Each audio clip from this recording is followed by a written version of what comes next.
بسم اللہ الرحمن الرحیم۔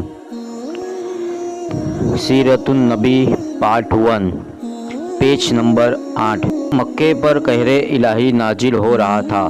بچے اور بوڑھے سب کے سب چیخ اور چلا رہے تھے، رو رو کر اپنے معبودوں سے التجائیں کر رہے تھے، پر ان کے معبود پتھر کے تھے، وہ کچھ سنتے ہی نہ تھے۔ لوگوں کی گھبراہٹ بڑھ رہی تھی، ان کے دل کانپ رہے تھے، یہاں تک کہ وہ چیخ چیخ کر رونے لگے۔ اللہ کو ان کی آواز پر رحم آیا۔ تیز ہوا کے جھونکے کم ہونے لگے، اندھیرا چھٹنے لگا، اجالا بڑھنے لگا۔ تھوڑی ہی دیر میں ہوا تھم گئی، گرد اور دھول چھٹ گئی، سورج چمکنے لگا، عربوں کی جان میں جان آئی۔ وہ اٹھ کھڑے ہوئے۔ ابھی یہ لوگ کھڑے ہوئے تھے کہ پچھم کی اور سے ایک عجیب قسم کی روشنی اور چمک دیکھی۔ لوگوں کی حیرانی بڑھ گئی، اس سے پہلے انہوں نے ایسی روشنی نہ دیکھی تھی اور نہ ایسی چمک۔ ابھی وہ حیران ہی ہو رہے تھے کہ ایک بوڑھے نے بلند آواز سے کہا، اے شریف عربوں، تم نے اس روشنی اور چمک کو دیکھا، آؤ میں تمہیں بتاؤں کہ کیا بات ہے۔ سب لوگ اس طرف دوڑ پڑے۔ بوڑھا ایک اونچے چبوترے پر بیٹھ کر کہنے لگا، سب ہو جاؤ ایسے خاموش کہ میری کمزور آواز تم میں سے ہر آدمی سن سکے۔ خاموشی کے ساتھ کھڑے سب اس بوڑھے کو تاکنے لگے۔ اس بیچ ابو طالب اور ان کے بھائی بھی خانہ کعبہ کی چھت سے اتر کر بوڑھے کے قریب آ کھڑے ہوئے۔ اس وقت بیت الحرام میں مرگٹ جیسی خاموشی چھائی ہوئی تھی، ہر آدمی چپ چاپ کھڑا بوڑھے کو دیکھ رہا تھا۔ ابو لہب جو خانہ کعبہ کی چھت سے نیچے لٹک گیا تھا، اس کے پاؤں پر چوٹ آ گئی تھی، وہ بھی لٹکتا ہوا چل کر ابو طالب کے پاس آ کھڑا ہوا اور بوڑھے کو غور بھری نظروں سے دیکھنے لگا۔ Page number 9۔ کاہن اربس بوڑھا آدمی عجیب شکل و صورت کا انسان تھا۔ اس کا چہرہ لمبوترا، گال پچکتے ہوئے، ہڈیاں ابھری ہوئی، ماتھا تنگ، آنکھیں چھوٹی اندر کو گھسی ہوئی تھی۔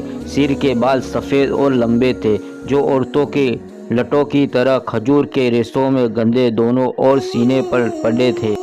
داڑھی ناف تک لمبی تھی، مونچھیں داڑھی سے مل گئی تھی، لمبے اتنی بڑی ہوئی تھی کہ منہ کو ڈھک کر داڑھی سے جا ملی تھی۔ اس شکل و صورت کو دیکھتے ہوئے بوڑھا کسی بد معشوق سے کم نہیں لگ رہا تھا۔ اس کے بائیں ہاتھ میں انسانی کھوپڑی تھی اور دائیں ہاتھ میں کسی انسان کے ہاتھ کی ہڈی تھی۔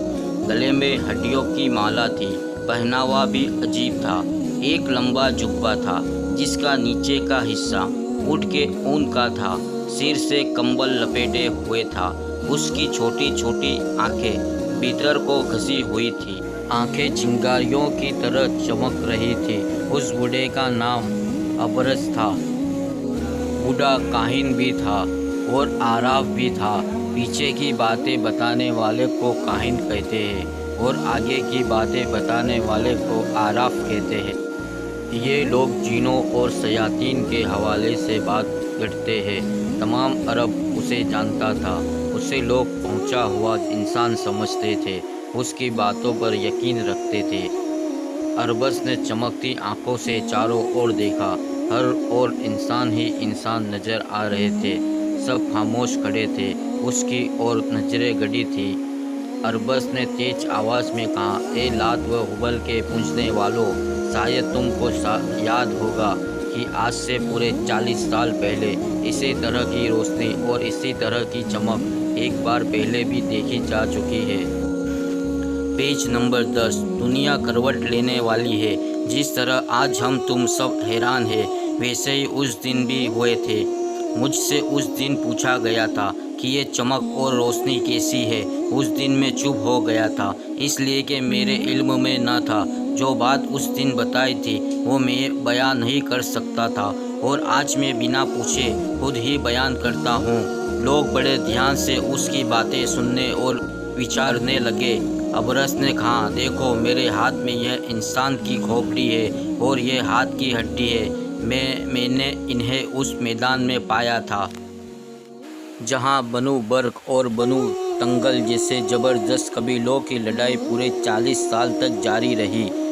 ممکن ہے کہ دنیا اس لڑائی کو جہالت کا کرشمہ بتائے، لیکن عرب جانتے ہیں اور اچھی طرح جانتے ہیں کہ یہ جہالت کی لڑائی نہ تھی بلکہ خودداری اور عزت اور ناموس کی حفاظت کے لیے لڑی گئی لڑائی تھی۔ یہی صحیح ہے کہ ہمارے قبیلوں میں ایک نہیں ہے، وہ بکھرے ہوئے ہیں، ہر گاؤں قصبے اور شہر کا حاکم الگ ہے، مگر ہمارا ایک بھی مناسب نہیں ہے۔ جب ہم ایک ہو جائیں تو ہمیں ایک دوسرے سے دبنا پڑے گا، اس سے ہماری خودداری کو دھکا لگے گا اور یہ بات ہماری روایتوں کے خلاف ہے۔ Page number 11۔ ابرس تقریر کر رہا تھا اور لوگ بڑے غور سے سن رہے تھے۔ اس نے آگے کہا، اے عرب کے سپوتوں، اس کھوپڑی کی اور دیکھو۔ اس کھوپڑی نے مجھے آگے کی باتیں بتا دی ہے۔ دنیا کروٹ لینے والی ہے، ایک بڑا انقلاب ہونے والا ہے، ہمارے معبودوں کو رسوا کیا جانے والا ہے۔ غیرت مند عربوں، کیا تم اپنے خداؤں کی ذلت پسند کرو گے؟ ہر اور سے آواز آئی، کبھی نہیں، ہرگز نہیں، زندگی کی آخری سانسوں تک نہیں۔ ابو لہب کے پیر میں چوٹ آ گئی تھی، تکلیف تھی، وہ اچھی طرح کھڑا نہ ہو سکتا تھا۔ حمزہ کے کندھے پر ہاتھ رکھے کھڑا تھا۔ اس نے چلا کر کہا، ہم اپنے معبودوں کو ذلیل کرنے والوں کے سر توڑ دیں گے، مر جائیں گے، پر اپنے خداؤں کی ذلت گوارا نہ کریں گے۔ افسر نے کہا، یہی ہونا چاہیے جن معبودوں کو ہم اور ہمارے باپ دادا پوجتے رہے ہیں۔ کیا ہم ایسے ہی بے بس ایسے ذلیل کمینے ہو جائے کہ ان کی ذلت گوارا کر لیں گے؟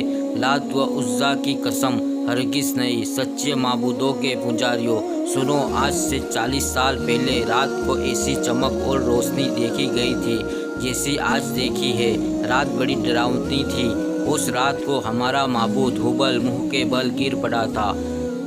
جب ہم سب نے اٹھا کر اسے قائم کیا، کھڑا نہ رہ سکا اور پھر گر پڑا۔ ہم نے پھر اسے کھڑا کیا، لیکن وہ پھر بھی نہ کھڑا ہوا اور تیسری بار بھی گر پڑا۔ یہ سب باتیں آپ سب لوگوں کو اچھی طرح یاد ہوگی۔ ابو لہب نے کہا، اچھی طرح یاد ہے۔ تمام حجاز اور سارے عرب پر اس دن ہیبت چھا گئی تھی۔ اس رات کو آسمان پر بہت زیادہ غیر معمولی طور پر ستارے ٹوٹتے ہوئے دیکھے گئے تھے۔ عجب قسم کی روشنی اور چمک تھی دیکھی گئی تھی۔ اس رات کو صبح سویرے ہمارا سب سے بڑا خدا بت منہ کے بل گر پڑا تھا۔ جب ہم نے اسے اٹھا کر کھڑا کیا تو وہ کانپ کر پھر گر پڑا تھا۔ 1-2 بار نہیں، پورے 3 بار گرا تھا۔ Page number 12۔ ابرس نے کہا، میرا مقصد اس واقعے کو یاد دلانا تھا۔ سنو، اس رات کو صبح سویرے وہ ہستی وجود میں آئی جس سے ہمارے معبود ذلیل و رسوا ہوں گے۔ آج اس کی عمر پورے 40 سال ہو گئی ہے۔ اس کھوپڑی نے مجھے یہ بات بتائی ہے کہ اب تک وہ انسان گمنام تھا، اب وہ ظاہر ہوگا، بتوں کے خلاف تقریریں کرے گا، بت پرستی سے منع کرے گا، خدا پرستی کی تعلیم دے گا۔ آؤ رو، خوب دل کھول کر رو، ہمارے معبود بھی ہم سے روٹھ جائیں گے، دنیا ان دیکھے خدا کے سامنے جھک جائے گی۔ کیسا ہوگا وہ زمانہ؟ افسر کی آنکھیں بھیگ گئی۔ مجمع میں سے اکثر لوگ رونے لگے۔ ابو جہل نے کہا، مقدس ہبل کی قسم، میں ہر اس آدمی کو قتل کر ڈالوں گا جو ان دیکھے خدا کو سجدہ کرے گا۔ برحس نے کہا، کاش تم ایسا کر سکتے، پر یہ کھوپڑی کہتی ہے کہ ایسا نہ کر سکو گے، دیکھو گے اپنی آنکھوں سے اپنے معبودوں کو ذلت۔ Page number 13۔ حمزہ نے پوچھا، ہے اپائے اس سے بچنے کا؟ ابرس نے کہا، ہے کوئی نہیں، پہلے تو آپس کے جھگڑے بند کرو، تمام قبیلے ایک ہو جاؤ اور وعدہ کرو کہ خدا کو ماننے والے کی زوردار مخالفت کرو گے، چاہے وہ کوئی بھی ہو، کسی قبیلے کا ہو، اس کو ستانے میں کوتاہی نہ کرو گے اور کوشش کر کے اسے قتل کر ڈالو گے۔ عرب میں یوں تو بہت سے قبیلے تھے، لیکن ان میں سے کچھ ہی تھے جن کا زیادہ احترام کیا جاتا تھا۔ ان میں بھی بنی ہاشم کی سب سے زیادہ عزت ہوتی تھی، کیونکہ خانہ کعبہ کا احترام تمام قبیلے کرتے تھے۔ ہر قبیلے کا معبود بیت الحرام میں تھا، کعبہ مکہ میں تھا، مکہ میں بنی ہاشم کی حکومت تھی، اس لیے بھی یہ قبیلہ اور قبیلوں سے ممتاز مانا جاتا تھا۔ ابرس کو یہ خیال ہوا تھا کہ ان کے معبودوں کو ذلیل کرنے والا